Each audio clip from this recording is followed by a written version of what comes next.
嗯，虽然说事业很顺利，可是我的爱情啊、人际关系啊都不太顺利，也会常常怀疑自己人生到底在干什么，就是不知道自己活着是为什么这样子。Hello， 大家好，我是 BB， 欢迎回来我的频道。今天是10000订阅 Q&A， 真的很谢谢你们每个人的支持哦，终于达到10000订阅了。我在 IG 还有 YT 上面都有问大家有什么问题，那今天就来回答大家的问题哦。想请 BB 再自我介绍一下。你好，我是 BB， 我是台湾人。然后今年呢？今年几岁不重要，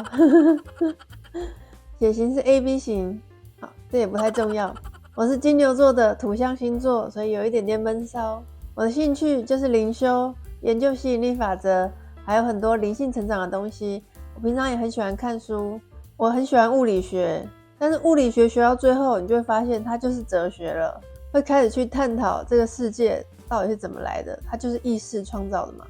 可以讲一下当初接触吸引力法则或是身心灵相关的经历吗？有没有特别去上课呢？这是个好问题哦。我原本一直都是一个软体工程师，就是很普通的上班族。我的生活过得非常非常的顺遂，爱情事业两得意啊，每天都过得很好啊，爽吃爽住啊。可那时候我还没有接触身心灵嘛，我觉得我的思绪是非常非常复杂的，就像是一个 monkey mind 一样，大家就跟一般人一样啦，然后也没有特别去感谢，什么都没有。后来我就遇到一些人生上的困难吧，就很低潮。虽然说事业很顺利，可是我的爱情啊、人际关系啊都不太顺利。可能在旁边的人眼里也没有发生什么事情，但是自己就是很不开心，也不知道为什么，也会常常怀疑自己人生到底在干什么，就是不知道自己活着是为什么这样子。有一天终于看到了秘密电影，然后就觉得哇，原来有这么神奇的事情，我可以想要什么就有什么吗？我就开始尝试各种不同的显化，例如说我要某个人约我去看电影啊，或是我想要得到什么东西啊，都可以显化成功。因为那时候我真的非常非常专注，然后我就看了 Abraham Hicks 的书，因为 Abraham Hicks 真的是非常非常厉害、非常棒的吸引力法则大师。那我就是看书啊，看他的影片，几乎每天都在看，因为我发现哇，原来这个世界是可以你想要什么就有什么，真的太神奇了。原本的世界是好像你不能改变的嘛，后来就来到一个你可以改变的世界，所以我每天都在看 Abraham Hicks。我真的没有做其他事情，我就带他的书到处去餐厅也看，吃饭也看，上班也在偷看。我也会去秘密网站上面看很多很多人的成功案例，越看心情就越好。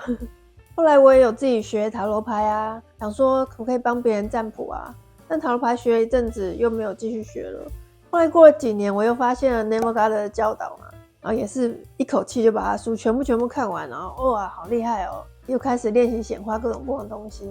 中间还有一段时间，那时候我的同事刚好非常喜欢静坐冥想哦，然后我们一群人常在中午休息时间的时候就会去静坐个冥想15分钟，很有趣哦，就大家围一圈，有的时候会有一个人带领，或者是我们会听一些冥想的影片，然后就跟着冥想。真的很有趣哦，因为那时候公司大家都是工程师，可是没想到我会遇到一群对灵性也这么有兴趣的人，大概就是物以类聚吧。有一段时间我也有自己报名去上冥想的课程，我大概上了1年吧，每天会在家里练习做冥想打坐，他们有一整套打开7个脉轮的那种冥想。但是现在我没有在上任何课，我就是自己在学奇迹课程。那是一本书的名字，它不是一个线上课，它是一本很厚很厚的书，内容也非常非常深奥。我就每天会看几页，上一堂课这样子，真的内容都很赞。但是因为它的内容实在太深奥了，我觉得我现在还没有办法解释它，所以我想等到我准备好之后再跟你们介绍奇迹课程。请问 BB 为什么会开始经营这个频道呢？这个故事也蛮长的耶。其实我之前在念书的时候，也就是10几年前的时候，那时候我在学校弹钢琴啊，我就拍了一些钢琴的影片传给家人看，那时候就已经放到 YouTube 上面了。10几年前 YouTube 其实人没有那么多，所以我的影片马上就会被看到，我的朋友们马上就看到我弹钢琴的影片。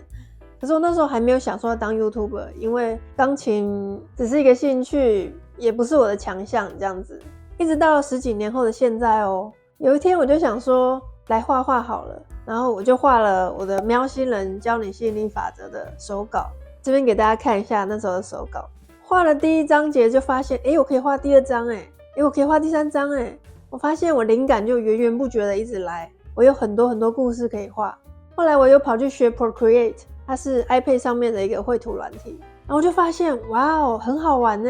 我就开始画，然后我就把我的画放到 Webtoon 上面去。Webtoon 就是一个网漫的地方，里面有很多很多漫画，我的是免费给大家看的，因为我想说就是散播一些正能量嘛。可是画了一阵子之后，我发现我有很多很多想讲的内容，我没办法塞在几个图里面，因为这样子就会变成全部都文字，没什么图嘛。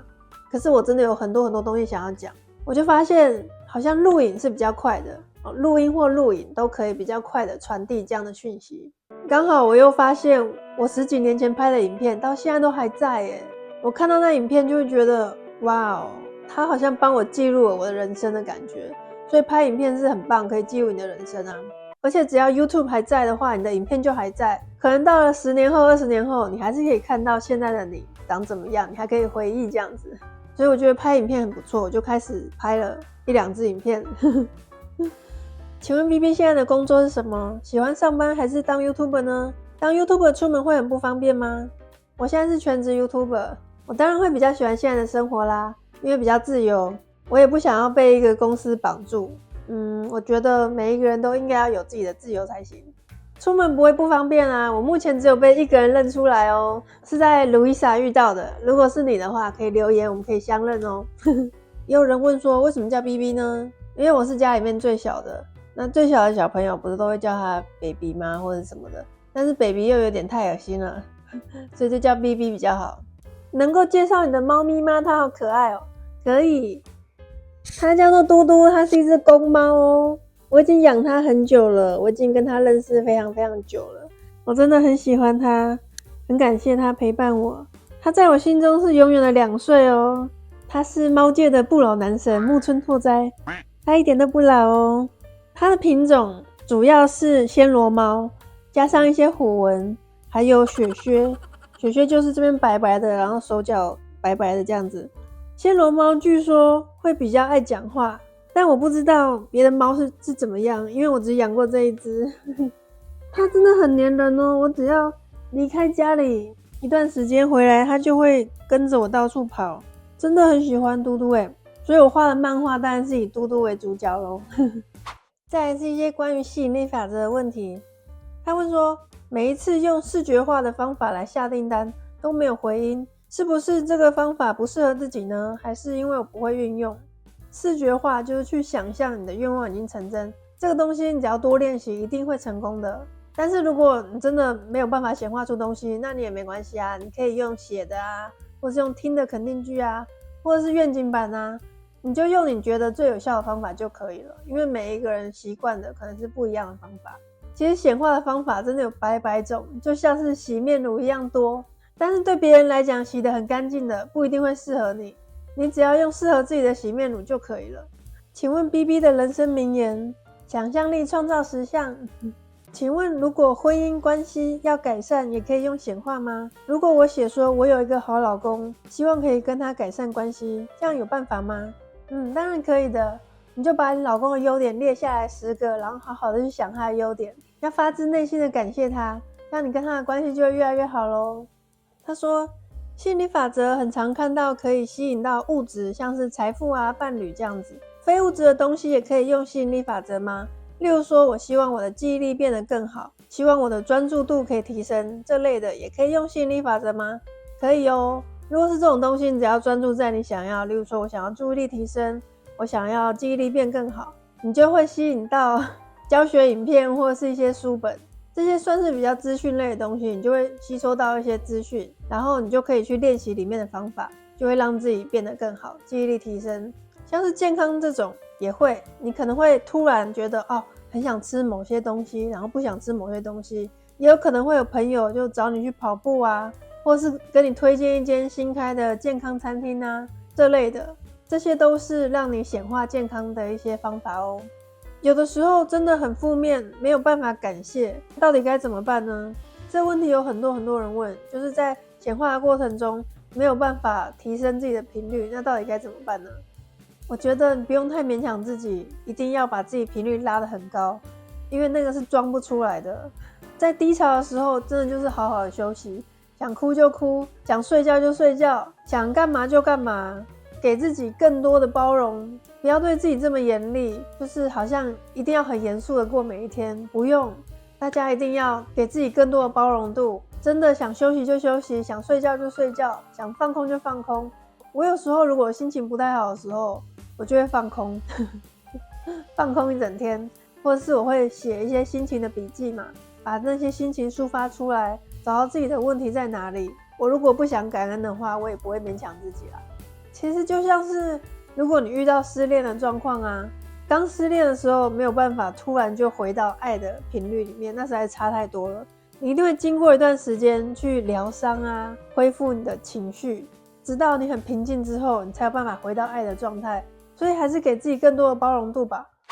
2024年的频道规划，其实我觉得我做吸引力法则内容好像已经开始要重复了。我开始想要做更多影片，不一定会跟吸引力法则直接相关。我想要做更多高龄传讯的内容，例如说 Abraham Hicks 啊、巴夏啊、奇迹课程啊、Tina Spalding 啊，还有很多地球扬升相关的内容。可能只要我觉得对大家有一点帮助的，我就会做。因为在灵性成长的路上，有很多真的有太多东西我们可以学了，所以我想要开始做各种不同的内容形式，也会继续介绍更多的好书给大家。有一些问题今天没有回答到的，我会尽量直接回复你的留言哦。再次感谢大家支持我的频道。其实我在做频道的时候，有时候也会有遇到低潮的时候，但是你们每一个人的正面留言真的会给我很大的鼓励，真的非常谢谢你的支持。那我们下次再见咯，拜拜。